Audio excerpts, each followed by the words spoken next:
Assalamualaikum warahmatullahi wabarakatuh. Sebelumnya perkenalkan, nama saya Putri Wahidatus Sa'dia dengan NIM 2311016023 dari kelas 2023A. Di sini saya akan menjelaskan mengenai Undang-Undang Republik Indonesia Nomor 44 Tahun 2009 tentang Rumah Sakit Pasal 30.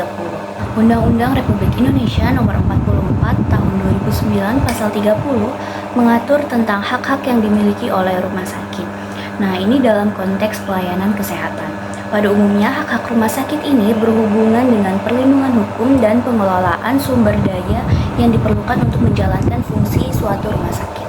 Baik, untuk yang pertama ini adalah Pasal 30 ayat 1A yang berbunyi rumah sakit berhak menentukan jumlah, jenis, dan kualifikasi sumber daya manusia sesuai dengan klasifikasi rumah sakit.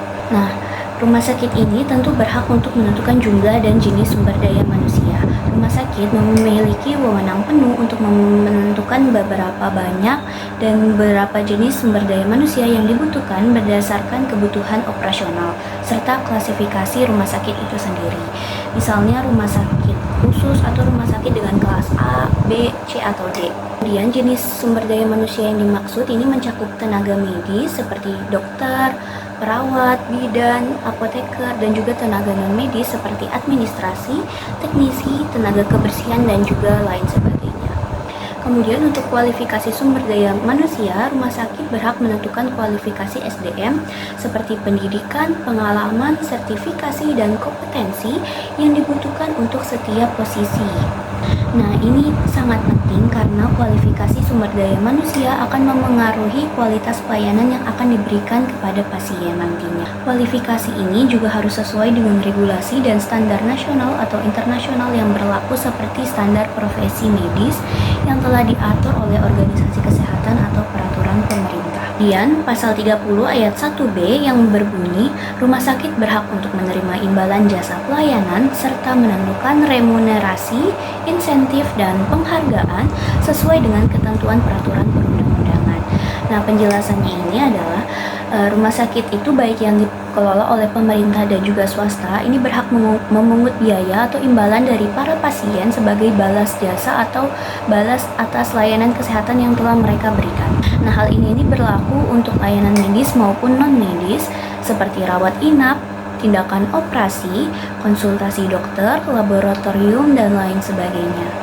Kemudian, penarikan imbalan ini harus sesuai dengan aturan yang berlaku dan biasanya mengacu pada tarif yang telah diterapkan oleh rumah sakit itu sendiri, baik untuk layanan umum, kelas tertentu, maupun asuransi kesehatan. Kemudian penting diingat bahwa rumah sakit juga diwajibkan untuk memberikan pelayanan kepada pasien yang tidak mampu atau berada dalam kondisi darurat, sesuai dengan ketentuan peraturan undang-undangan yang lainnya termasuk yang diatur dalam Undang-Undang Kesehatan. Selanjutnya adalah tentang ayat 1C yang berbunyi rumah sakit berhak untuk melakukan kerjasama dengan pihak lain dalam rangka pengembangan pelayanan. Nah, ayat ini itu memberikan rumah sakit hak untuk bekerja sama dengan pihak lain, baik itu institusi, pemerintah, swasta, layanan, lembaga pendidikan, atau pihak internasional. Kerjasama itu dalam meningkatkan pelayanan kesehatan tentunya. Kemudian kerjasama ini bisa berbentuk berbagai hal, misalnya seperti penelitian, pendidikan, teknologi kesehatan, dan lainnya. Kemudian pengembangan pelayanan tidak hanya mencakup penambahan layanan medis, tetapi juga inovasi teknologi kesehatan, peningkatan kapasitas sumber daya manusia, rumah sakit, serta perbaikan fasilitas fisik dari rumah sakit itu sendiri. Kemudian untuk ayat 1D berbunyi, rumah sakit berhak untuk menerima bantuan dari pihak lain sesuai dengan ketentuan peraturan perundang-undangan. Nah, rumah sakit ini memiliki wewenang untuk menerima dukungan dari berbagai pihak guna membantu operasional dan pelayanan kesehatan yang lebih baik lagi. Di mana bantuan yang bisa diterima ini seperti bantuan keuangan, bantuan barang, bantuan teknis, dan juga bantuan kemitraan. Bantuan keuangan ini biasanya berasal dari pemerintah pusat atau daerah, bisa juga dari badan internasional atau juga dari perusahaan sekitar rumah sakit. Kemudian untuk bantuan barang ini bisa berupa fasilitas medis, perawatan kesehatan, obat-obatan, atau juga barang non-medis. Seperti contohnya itu kayak komputer, alat komunikasi, dan lain sebagainya. Kemudian untuk bantuan teknis, ini bentuknya adalah dukungan teknis atau pelatihan untuk meningkatkan meningkatkan kualitas layanan dari rumah sakit itu sendiri, seperti pengiriman tenaga ahli, kemudian kerjasama dalam penelitian medis. Dan juga yang terakhir ini bantuan kemitraan. Ini contohnya itu adalah kerjasama dengan pihak lain dalam pengembangan fasilitas atau program kesehatan tertentu. Misalnya itu program kesehatan masyarakat, penanganan wabah, atau riset kesehatan. Nah, sumber bantuan ini bisa dari pemerintah, dari swasta, bisa juga dari individu atau kelompok masyarakat.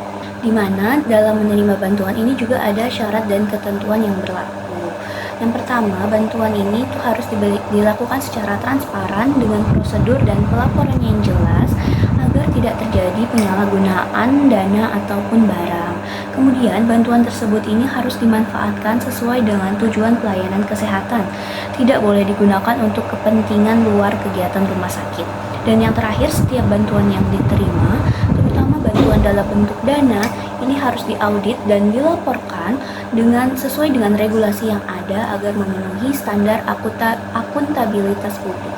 Nah, tujuan dari bantuan untuk rumah sakit ini sendiri, ini yang pertama ada untuk meningkatkan fasilitas dan sumber daya rumah sakit, kemudian untuk mendukung program pengembangan kesehatan yang dilakukan oleh rumah sakit, dan yang terakhir untuk memastikan kesinambungan pelayanan kesehatan, terutama bagi rumah sakit yang melayani masyarakat yang kurang mampu atau rumah sakit yang berada di wilayah terpencil.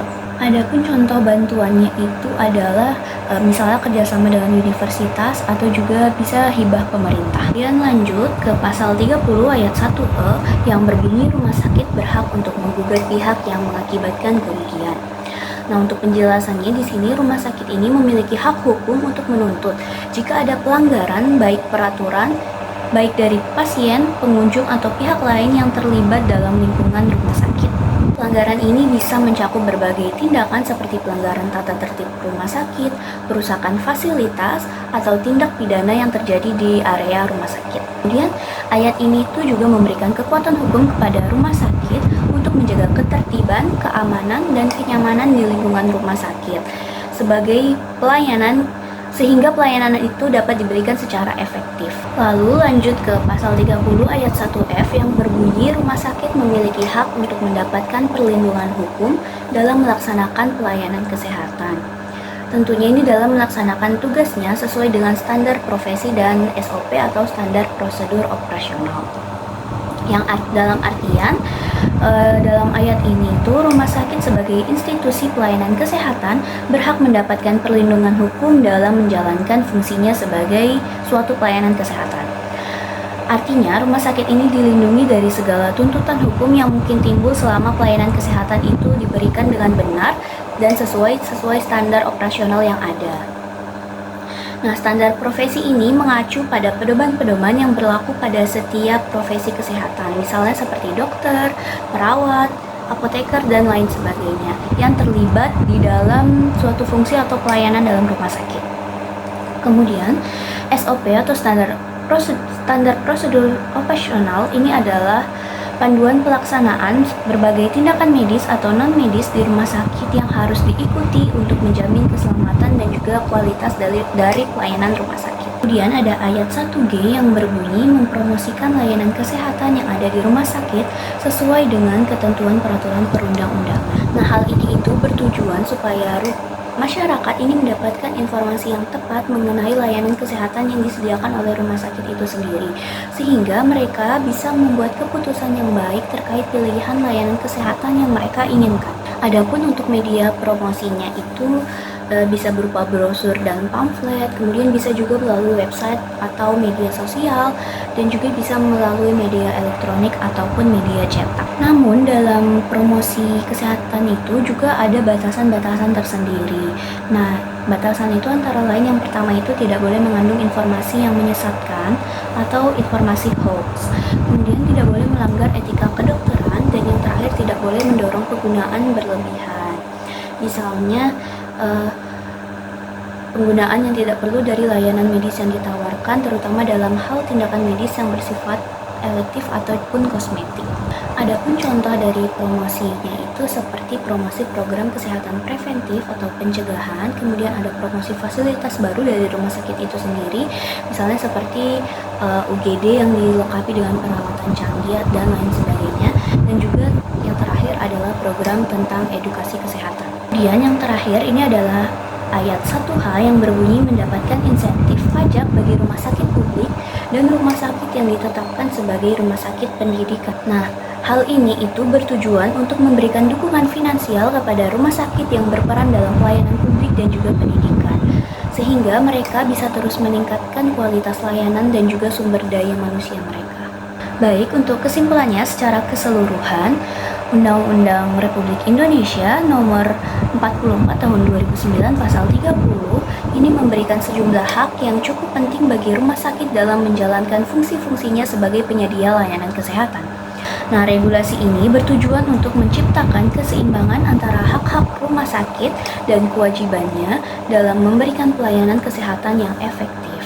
Dengan demikian, rumah sakit ini dapat bekerja secara efektif, menjaga kualitas layanannya, serta melindungi dirinya dari tuntutan yang tidak berdasar. Di sisi lain, hak-hak yang diperoleh dari rumah sakit ini juga memungkinkan rumah sakit untuk dapat berinovasi dan berkolaborasi dalam meningkatkan pelayanan kesehatan yang nantinya akan diberikan kepada masyarakat luas. Baik, sekian dari saya. Kurang lebihnya mohon dimaafkan. Terima kasih dan wassalamualaikum warahmatullahi wabarakatuh.